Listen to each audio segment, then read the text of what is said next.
Are you a leader in customer success, pre-sales, professional services, support? Do you work behind the scenes and roll up your sleeves to make sure that customers are happy? Renew. Then this is for you.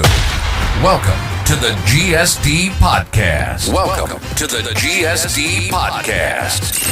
Getting it done. Services, success, and software. We'll talk with the pros that have been in the trenches, getting service teams off the ground, launching new types of groups to service customers, or running agencies that don't have a product attached to it. For the pros, by the pros. This is the GSD Podcast, and this is your host, Jeff Kushmerek.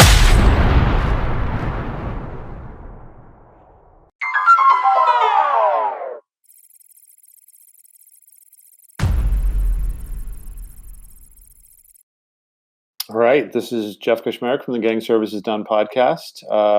Here to talk about the next episode you're about to hear with Adriana Zeman. We had never worked together. For those of you who have worked in product companies that need professional services, when you're in hypergrowth, it's really hard to build a big team, and you never want them on the bench. So you usually wind up getting a bunch of partners that you trust to be able to do a big chunk of your work or a percentage of your work. You never want to look like you have this massive services team either. So we get into a little bit of that during the podcast. So Adriana was working at a company called Molecular, became Isobar, and they were just doing really great work for us. And then just have followed her career along the way. She went over to Acquia and built a really big team over there. And we got kind of deep into how to build the team, how to structure it, lessons learned. One thing that Acquia did a lot of is they used mostly partners to deliver a lot of their work. They were doing some Drupal work and, building out large systems, and had a very interesting structure that we got into. But also what I always love talking about is creating product and service packages. So we got into that. And from there, one of the things I really respect is she basically said, kind of, I've hit not the peak, but I want to go do something else now. And then went right into customer success, and has been doing that now for a few years. So we got into that pivot. We also got into some of my favorite topics on hiring and what makes the best people and what's the best for your organization versus other organizations.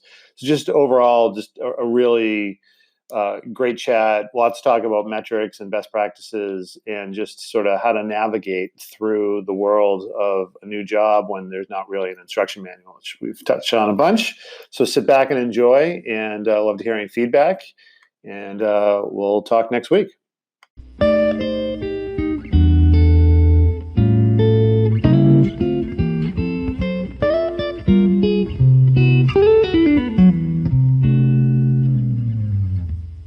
Record button, and we are recording. So Adriana, thanks for joining me. We had some logistical issues and some catch-up stuff that we don't necessarily always want to record. But I was trying to think, 2005? I'm trying to think when you were working at Isobar/Molecular, and we were introduced then. You're kind of working out of our office like a day a week, I think. Is my memory correct? I was there full time. Oh my God. For almost a year. It's so funny. I always use the example, and here's immediately off script, but I always use the example of how Endeca kind of treated or handled Molecular as a what not to do. And I tried to not, in certain things, I mean, like after a few years, right? And I'm going through this actually right now with a large IoT vendor in Boston, where you find so here's the deal. You're a software company, right? And you never want to build a massive professional services team, right? Or you don't want to build out a big bench, basically, right? So you find trusted partners, and we found you guys, Molecular, great team, still keep in touch with a lot of people to this day, and everything's great, and you're doing great work for us, and then suddenly it's like, well, why aren't you bringing us into any of your deals? Yep. Yeah. Yeah. And That was definitely the change. yeah, and funny thing is, I keep bumping into all these software companies in Boston where they're like, "Hey, we really like you to, we'll give you just a consistent flow of work.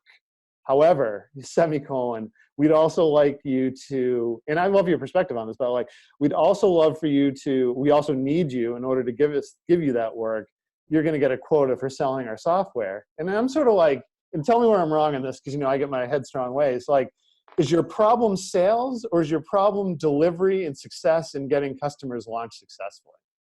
Yeah, that's a really good question. So we went through, when I was running professional services at Acquia, Yep. we had sort of that same dynamic where we had partners. um,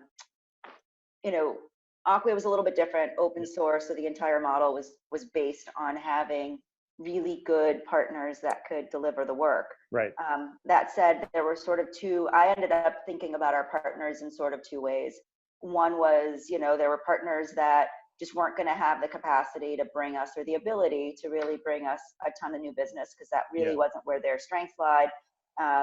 But they might have had really great technical teams to work with. Yep. And then there were partners that were really great commercial partners and needed our support in getting their skills up to speed to be able to handle some of the more challenging work. Yeah. We had both sets of issues, not both sets of issues, but really we were looking at our channel to provide sort of both sets of things for us. One was to help us with delivery, because we needed, Drupal to get sort of a broader adoption in order for, to compete against the Adobes and all that. And then we also needed, partners that were going to help us in the same way to sort of get that commercial expansion. Yeah. I've kind of just rationalized it all to that channels get run through sales. So sales will tell their channel guys to do that. Excuse me. But I did, I did have a couple really great channel guys at Brightcove. They kind of knew the difference, and they knew that here's my guys that'll sell, and here's my team that will go just help deliver and things like that. So yeah, I don't know. We had a good partnership with the channel team, and the channel team at Acquia has done really amazing things in sort of developing both sides of that. But I think we got to see that. But you're right, where things were kind of got a little bit tricky in that relationship way back in the day, was trying to make your really great delivery partner trying to all of a sudden become your really great channel partner. Right. And I always viewed to bring it back to Isobar, is like, thank God these guys are around. We've got too much work to do, and they do great work. So why are we messing with this? But I get it. I guess I'm grown a little bit, but and I get it too, though, right? Because as a services company, the thing that you really like, the way you reward a services company is by giving them services work. Right. So all of those really great channel partners wanted the services work too. Yeah, that's a good point. Yeah. It's and I'll stop that topic. I don't want to bore anybody to tears, but so it's funny. I was wondering. So we were on Acquia. I have a bunch of questions on that. That was a big, I would say, a big ass organization that you ran, right? Like, can you just talk a little bit about that, and then how you structured it so that you could at least maybe sleep 4 to 5 hours a night? Yeah. So the thing about that big ass organization at Acquia is that it didn't start out nearly that big. Okay. When I first got there, I started with a team of about just under 20. Oh, okay. Just under 20. Even more impressive then. Okay. Yeah. Yeah. So we ended up growing that team organically. And basically we were on that pace that we were growing like 100% every year, until ultimately, by the time I left, it was a team of like almost 100. I think it was 135. Yeah, I think I remember you saying that. I was like, whoa, it was a big team. Yeah. Yeah. So the way that we ended up structuring that team at that time, the way it made sense was I had. So this one's actually an interesting one, because I've given a lot of thought about sort of why I did it that way and why it worked at the time that I did it that way. Because I've had a lot of time to think about that one. But one of so my metrics at the time there, I had performance metrics that I had to meet. There was, there were bookings metrics, there were margin metrics, there were revenue metrics. Yep. And because of that bookings metric, we ended up creating a team that was sort of mimicked the sales structure. Mm-hmm. We were sort of mirrored it as a way to achieve that goal, so that we had directors that were partnered directly with directors on the sales side. Okay. And sort of broke it down. Instead of thinking about it as one massive team, we started to break it down into regions. Okay. And I think that was one of the big keys to success in that process. The other thing that we ended up doing, so one of the big challenges that that we encountered at Acquia when I first got there was that we were transitioning into, as we started to sell to big enterprise customers at the time, and because there wasn't a ton of organizations that were built to deliver Drupal in that kind of an environment. Right. There just weren't, right? They didn't have. That makes complete sense, because I bumped into that a little bit where when PHP was fading away. And everybody's like, well, that stands for personal homepages. And I remembered, and then suddenly Drupal is powering, enterprise systems and everything. So. And it's based on PHP. Yeah. So, so part of the reason so the challenge was, hey, we were starting to deliver to these large enterprise customers, and we didn't have partners that really had the scale to do it.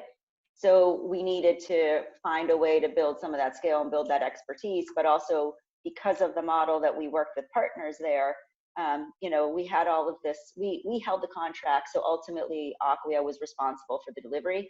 And when we were running into delivery challenges, we weren't structured at that time to be able to lean in and support the partners. Yes. So I had both of those challenges kind of come up at the same time. So those were the two things that kind of drove how we built the team. Yeah. Where we wanted to have a closer relationship with the partners and, sort of have the ability to kind of lean in more when we needed to. But also, again, we were growing so quickly that we also needed to find a way to maintain that growth. So we broke everything down into these regions and then started thinking about the delivery, like what were the two delivery sides that we really needed to get a handle of. There was the technical delivery, and then there was sort of the project management, business management, client management. And those were the two sort of guiding principles. And how actually, that's a great question. Yeah. So I didn't realize that. Were you taking over the client relationships at that time as well, or were sales still kind of maintaining, or they were just hunters and you guys were, this is right around that time where the model just started getting changed and everything. Yeah, so we managed the client relationships on a day-to-day basis when we were going through projects, those builds, but some of those builds, were pretty significant. So sales always was structured as new business, and then sort of the new business team, would stay somewhat involved, but that's when they also started introducing account management and sort of global account management, especially into large accounts. So those were those were complex accounts that had sort of multiple stakeholders. Where the professional services director was a part of it. There was, especially for the large customers, there was sort of a global account manager that was partnered with that director, because these were really significant initiatives, because these were big re-platforms. This was these were large global organizations making a bet on a very different technology, and then trying to create the structure internally to be able to do it. Yeah, no pressure. Yeah. No pressure. Yeah, not at all. Bill, I haven't released it yet, but Bill told me the Olympics story, so I got a flavor of some of that. So yeah. Yeah. So I came in at the end, at like the tail end of that process. Yeah. So, but I get it. That's a lot to manage. Now, so if you were to look at sort of that last management structure that you had when you were at Acquia, sort of how would that break down? Like, there's you at the top, and then.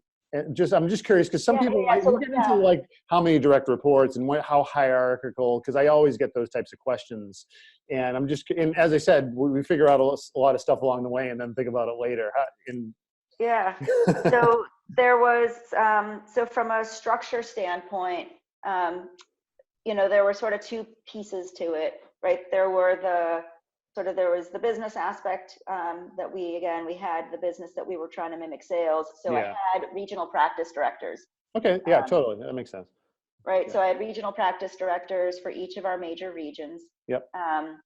And then there were sort of beneath them were engagement managers. And then we had a small number of project managers for, engagements that had sort of multiple, like really, if there were big engagements that had multiple tiers, then you might have an engagement manager with sort of a project manager that was doing sort of managing a track of work, right? Yep. But all of the engagement managers ultimately reported up to a practice director. Practice director reported into me. And so you had those regional practices, right? You had here's the Chicago-based practice. You had that sort of same structure, and then you would then mimic, in a good way, try and do that as you expand. We did that everywhere. That was a structure that was replicated. So on the business side, it was, practice director who was ultimately responsible for both the revenue and bookings and partnership with sales, and they were also responsible for delivery success. Delivery success became its own, I wouldn't call it issue, but sort of, there's a lot that goes into that. Absolutely. So then we ended up having a director that reported to me as well, that literally was just sort of a delivery director. Over the top, Over the top, that sort of was driving process, tools, continuity throughout, and had sort of a dotted line to, the engagement managers had dotted line, and then that director had a couple of regional practice managers that kind of dove into the region. Oh, interesting. That's especially where we had more delivery challenge. Like if we had sort of bigger, more complex deliveries, they would kind of lean in.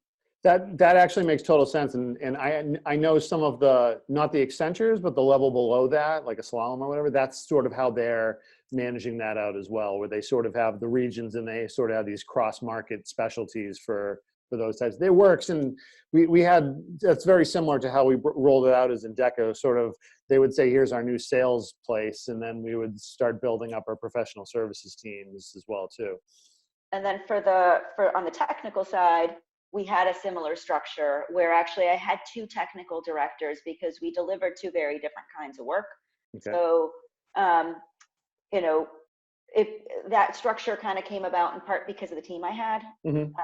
But there was a technical director who was responsible for all of the, we called them the technical architects, and the technical architects were the ones that were, from a technical, like they were the counterparts to the engagement managers, right? They were at the top.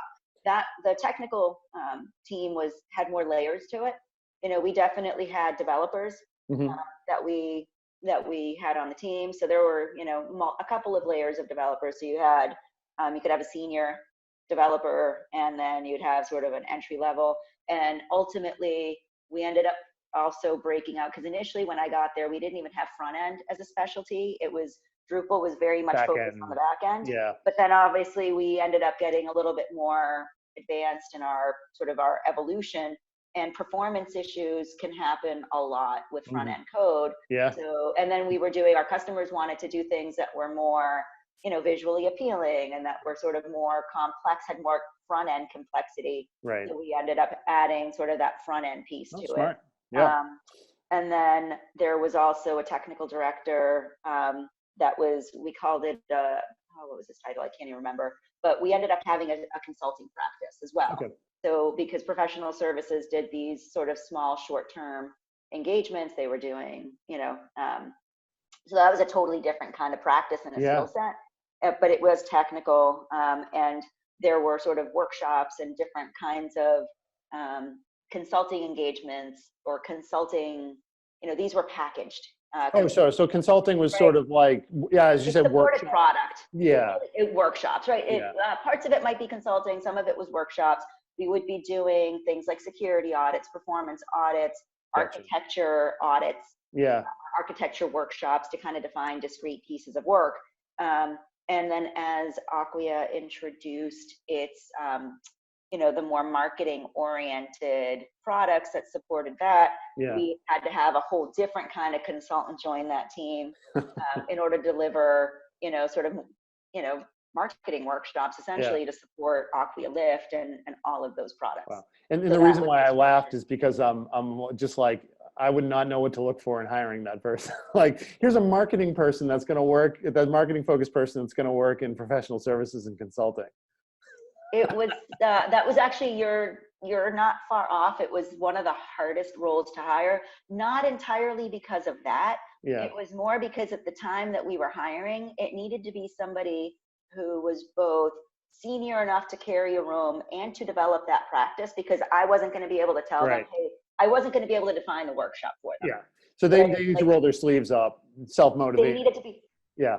Exactly. They needed to both define what that was going to be and deliver it. Yeah, it's a unicorn. That's yeah. It's like, and we found it. Yeah, that's awesome. But it was a hard one to find. Yeah, you said something that I haven't talked about it recently, but it's just one of my bread and butter things here, which is that creation of packages. Now, I find the packages come about in it's organically from two different directions. Did you find that you were doing the same like freaking security audit over and over again, and you're like, hey, costs us 10, let's charge 50, it's all margin after that? Or was sales coming to you like, you got to give us some SKUs to go out there and sell?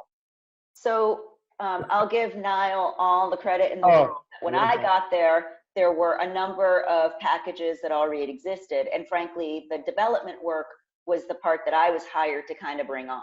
Gotcha. Because that was really that was already in place, and it was a really well-oiled machine. And in fact, that was a huge part of how we got the opportunities to get into the other part of the business. So when I got there, there were 3 defined packages that already existed. We did create more packages. Yeah.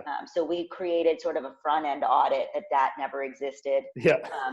Again, because as we started to as we started to see where customers were having challenges, or where there might be opportunities to create that and kind of get in the door, that's where we did. And then the other package, the one specifically that was supporting Acquia Lift, that was clear that as a totally different kind of product, that the customers that were buying it were going to need some guidance in not just how to implement it, but how to really get value out of it. Right. And then how to create the team underneath that's going to, unless they want to pay Acquia to do all their work, they eventually need to. But my goal there wasn't even to do that, right? Because Acquia being open source, so my job wasn't to create the biggest consulting practice in the world. It was an interesting challenge, because I was trying to carve out what should Acquia be delivering from professional services, and what were things we were never going to touch, because we had this really great, vast partner network. Yeah.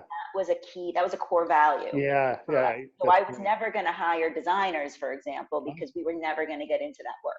So you'd bring in a design group, you'd have a partner, and when those types of things came up, you're like, hey, we got a great group, we're going to bring them in. Awesome. We would always introduce partner for that kind of stuff. So it was this fine line, right? Because we need to deliver some service to make the product successful, but not get into the space that was going to be really competitive with partners, because we didn't want to do that. That's so interesting. So if you don't mind me asking, you don't have to say, I feel like Acquia is running on sort of a different model than your standard SaaS sort of software thing. And usually there's like a percentage of revenue that professional services should never cross, because then you look less like a product company and more like a services company. Did you have to toe that line as well? So Acquia at that point, again, Acquia has really evolved, and what they're doing today is very different, and for all good reasons. We were trying to create a market, so we had to create both, we had to build the expertise. We had to also build that expertise in the partner network. Sure. So we did, it was just a different time. And we also had to be able to deliver to these partners. We also had to be able to deliver in the enterprise at the same time. Yeah. It was a very kind of unique time and space. Yeah. And I know that the approach to professional services has been really different since that time. And it was sort of, think of it as that was sort of a build period. We were trying to build the expertise in the market. We were trying to build enough demand in the market and be able to deliver it successfully, so that it was, so that there would be sort of more demand even for the technology in the market. But that's fascinating. But not necessarily trying to keep building that practice. Yeah, no, that's super interesting. I'm so glad we got into it, and we spent a chunk of time there. Any the big learned lesson that you would say, I can certainly bring up my sins of the past, but what was, because you guys did a great job. You guys killed it. You're darlings of Boston and everything for a long time. You guys just kept blowing and blowing up. So they don't have to be bad learning lessons, but if just curious on some good ones. So my takeaways there were, at least, sort of high, what are the big things I feel like if I go back and think about what I learned there? One was around, I think having that alignment between sales and services was part of the reason why we were really successful. You know, we worked really well as a team. Those practice directors and the regional VPs and you know, regional VPs and the regional directors worked really, really well, and that was a big reason why, you know, we fueled that growth, and they felt like and we had that alignment across our metrics too. So I think all of that sort of cross-functional alignment was really important, and having those organizations where you could develop those partnerships, and also having those sort of cross-functional metrics that were in alignment created a lot of alignment. I would take that as a key learning from that experience. And then also, I had really, really, really strong directors.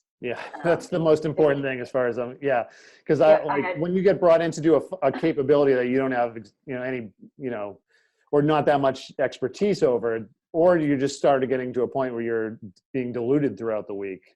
Well, the problem is that we were growing at such a fast scale that if I didn't have directors that were that strong, I wouldn't have been able to do my job.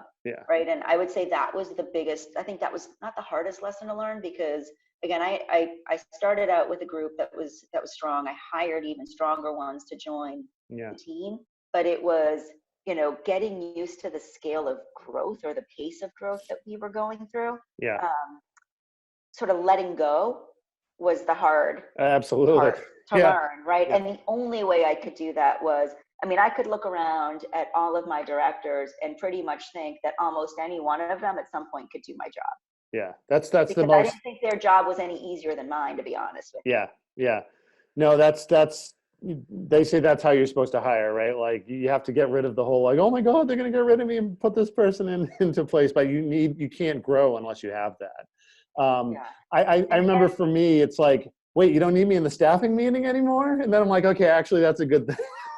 It was a good thing, right? Like, 'cause up until like employee like number 70 or 75, I think I used to interview everybody. And at that point, I'm like, that's it, I'm done. I'm not interviewing anybody anymore. The only people I will interview, not that I didn't interview anybody, but I interviewed practice directors and practice managers. And then I did, obviously, when we were looking for that consultant person to kind of come in and define that was one that I hired personally and kind of dug into there. That's great. For engagement managers, for other stuff, I might be in the presentation if I could manage to be in the presentation. But other than that, I had to trust, like, practice directors knew what they needed to hire for. I was stepping out of that process because I was just going to slow it down.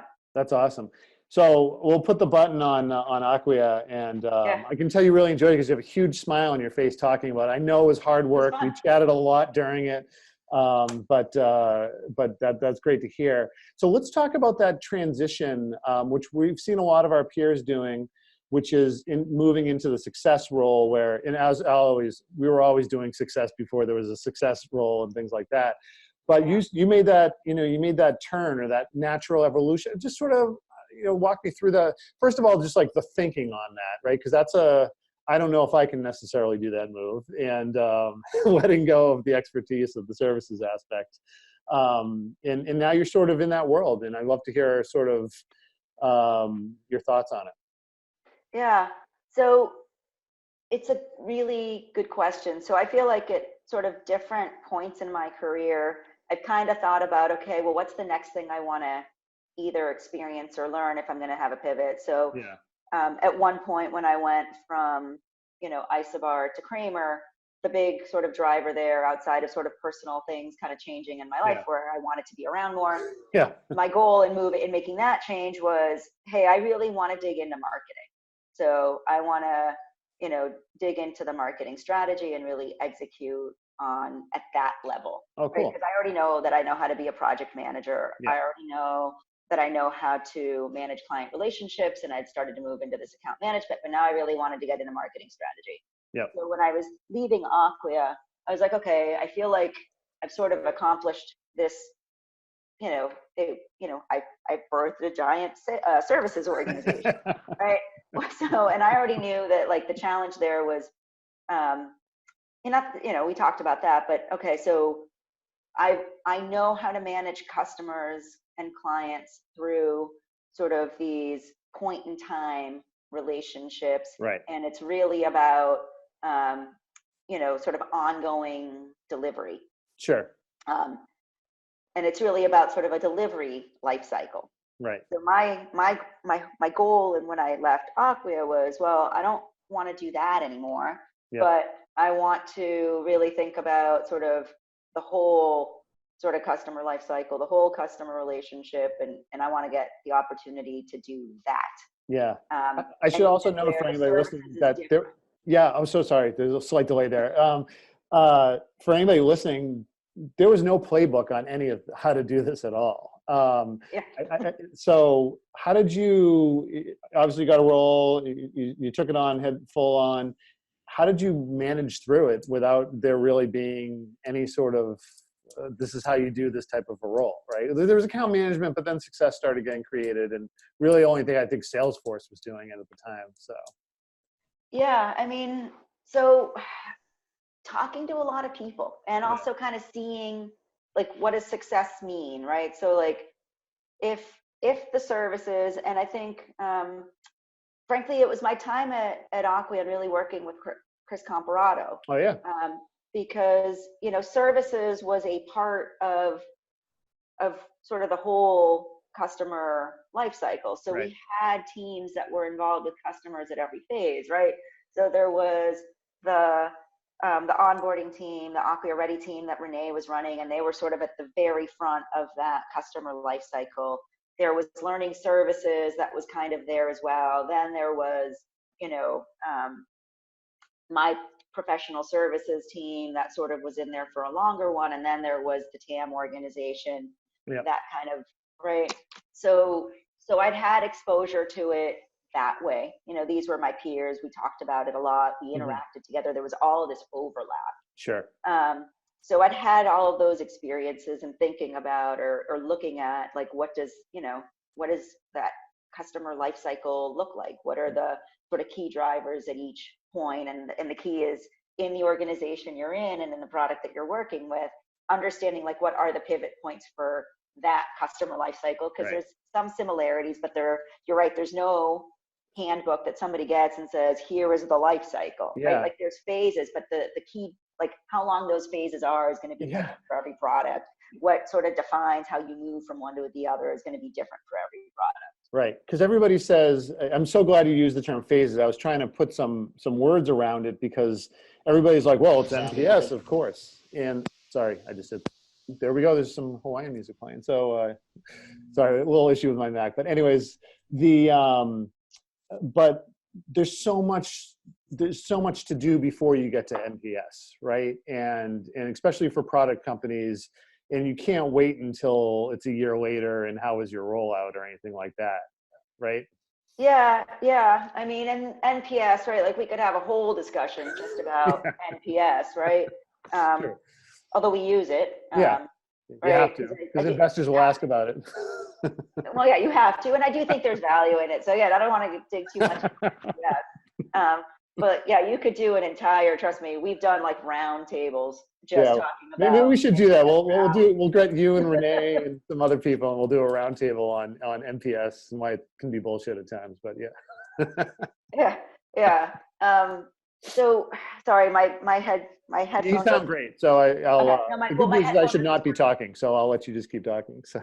No. I was going to say, I was going to ask you, unfortunately, to repeat part of your question because my funky thing where it just turns itself off. Okay, yeah, and it probably got affected by my movie starting off. But I was basically saying, if you think about it, I hear this from CEOs occasionally, and they're trying to build up this organization. So they try and say like the classic question of, well, what are the metrics that you're observing from the time that sales is handed off a customer to you, right? They sign the deal, and now you're their new best friend.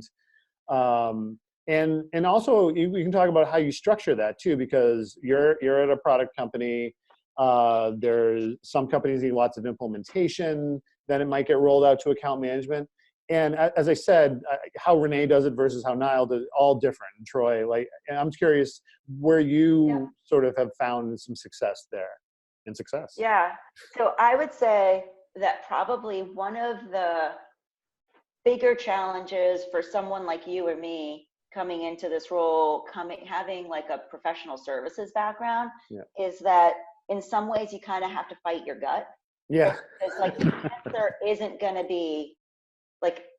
answer isn't going to be sort of smother them in support, because that doesn't scale. So you have to find the balance between how much support, and then how do you use that to teach them to swim, and then how do you think about creating either systems or process or things that can get built into the product to facilitate that, right? You just have to identify, like, all right, what are the things that, so I think from having the consulting background is good, right? And the delivery background is good, because you're used to identifying where are the points of friction. Yeah. It's just that the solution isn't going to be what it used to be for you, right? It isn't going to be, we just need to provide more support. It's, okay, well, we'll provide a little bit of support, but maybe we need better documentation. Maybe we need multiple different types of, sort of training formats, because there's always going to be a user that's like me who refuses to go through training, right?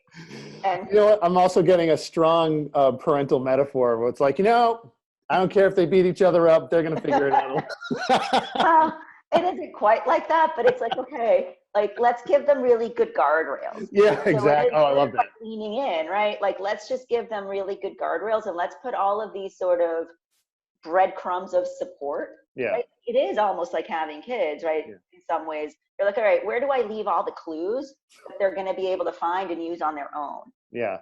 And who are the people that I need to work with that way? Or, hey, how do we streamline things? Should we make things simpler? Is there a reason why we need complexity here or there?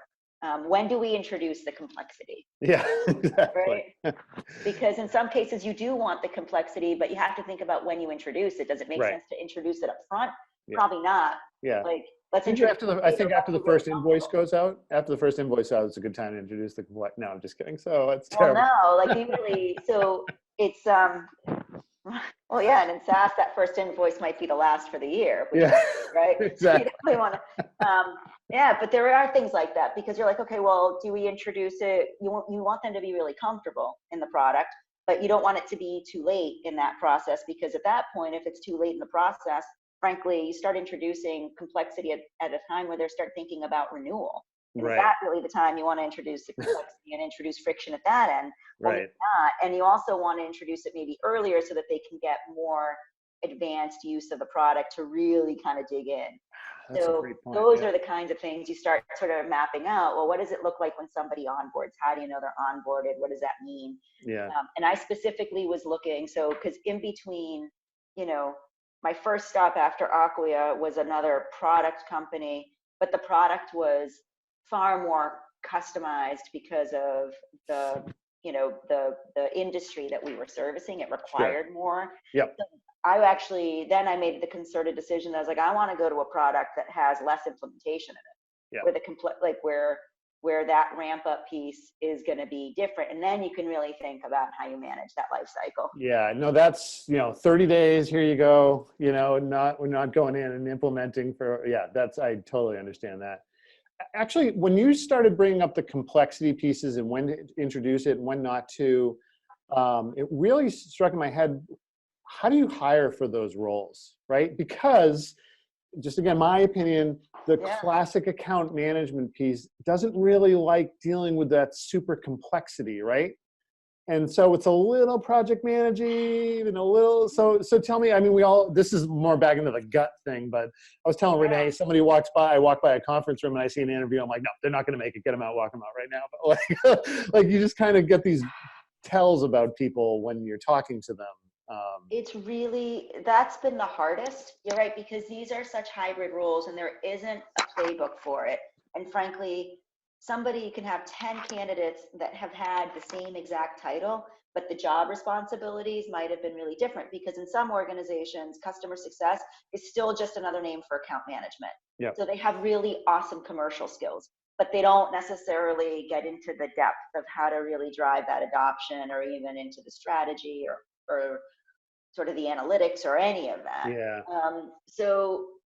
It's funny, because we're kind of looking at that. I've looked at it at different times, and even that role might change over time. Sure. Right. So what do I look for myself? What do I, in that process, what do I look for? So there's both, what do they need to do to be able to do the job? And then you throw in, do they have the makeup to be able to work in a startup? Right. Because, everybody thinks that they're okay with ambiguity, and 90% of people are not. Right. Ambiguity, but they're all going to say they are. So I look at, like, what are the skills you kind of drive, you're like, okay, in order to deliver this product, in order to drive, that success, what are all the elements? There's the subject matter piece, and you have to weigh relatively sort of how much subject matter expertise does somebody really need in order to do the job. Right. Can they learn it? Can they not? Right. Because subject matter experts, if that's their thing, they'll ignore the commercial aspects, and they'll be your best SME in the world. But then you're like, are they going to renew? And you're like, oh yeah, we were just really focused on the, that component or something. Or they might focus on one part of it, not even just the commercials, but they might not focus on the adoption piece. They might not focus on the building relationships across the organization piece, which is a little bit different. So I look at sort of all of those elements, right? Like, what's the subject matter expertise? So the other thing I learned at Acquia was always include a presentation as part of my process. We always do a presentation at the end. So try to keep the rounds of, so it's this balance, right? Try to keep the rounds of interviews short enough, but you want to, because, then we could have a totally different discussion about how hard it is to hire for talent in Boston right now, because there's so much competition for it. So if you move too slowly, you're going to lose good candidates, but you want to be able to assess every aspect of it. So we do have a rubric where we break down, let's assess their delivery skills, let's assess the client management skills, let's assess the, subject matter skills, and then sort of go across. But the presentation piece is always important, because they can't fake that. Yeah. And then that'll tell you a lot about how they're going to react in a situation like that. Yeah. Right? Like, it'll teach you, how are they thinking about it? It'll definitely show you where their gaps are on any side of it. And then you can figure out from there, is this workable or not? And it gives you that sense of, can you put them in front of customers? Right. That's like the biggest bar, right? Yeah. And that's when I was jokingly referring to my conference room scenario when I walked past and saw someone, like, I just know from the way that person is interacting with the interviewee, I can't put that person in front of a customer. Maybe better for it. And then by the way, just to show I'm a total jerk, is that person was going for a non-customer facing role. But I'm like, oh, okay, it's just a business analyst that's going to be cranking away through stuff. But that is fascinating. I really love that presentation aspect, because that's where we get the issues. And I'm still deep in development, projects, but we have got customer success roles now here too. And it's super important to see, can you get down into these details, but then how are they fast on their feet? We're interacting like with CIOs and VPs of devs that if we mess up, their jobs are gone. Like, so, we have to test how they can deal with a person who's pretty stressed out if things aren't going well. So at Acquia, we did that for both our technical hires, because we didn't have the luxury of having non-client facing technical people. Everybody was customer facing. Yep. And we also did it we did it for everybody, because it did give us a way to say, all right, here, like, we would, take some of our favorite scenarios and, make those our case studies that we gave them. The way that you figure out whether somebody can handle ambiguity is you build the ambiguity into the case study, right? Because you don't tell them everything. You put enough so that they can start thinking about it. But part of that test becomes, do they come to me with questions, and what are the questions they have? huge red flag for me is somebody who does not ask any questions in that process, because Absolutely. they haven't, like, that means that they're actually not thinking about what we're putting in front of them, because there are holes. I know there are holes because I wrote it. Yeah, exactly. That's awesome. Listen, I know that we're right up against the clock here. I usually try and ask somebody, once, especially when we're running out of time, like the one fun thing that you've been sort of dealing with. I know the last time we talked, it was, how early am I getting my kids to the sports practices and things like that. Yeah. But like, what's the thing that you're able to like put work aside and like just totally dig into and have a blast? Yeah, so there's sort of the two things. Me personally, I am able to manage my life like 100 million times better when I get to an Orange Theory fitness class at 5:15 in the morning. Yes. So that's it. And then still all my kids' activities. So my son plays, all kinds of sports, and my daughter does dance and theater and sports. So Yes. that's pretty much what my time is spent on. I'm in the same spot as you. I'm a firm believer in that you do that incredibly hard thing first thing in the morning, and then everything else is easy. And then it kind of reduces that stress buildup as well too. But same thing. I've got a daughter that's, in club soccer like 6 days a week, and then another daughter who it's all about the dances and the dresses, and we have our Mother's Day show coming up and all that stuff. So I hear you on that. That's awesome. So yeah.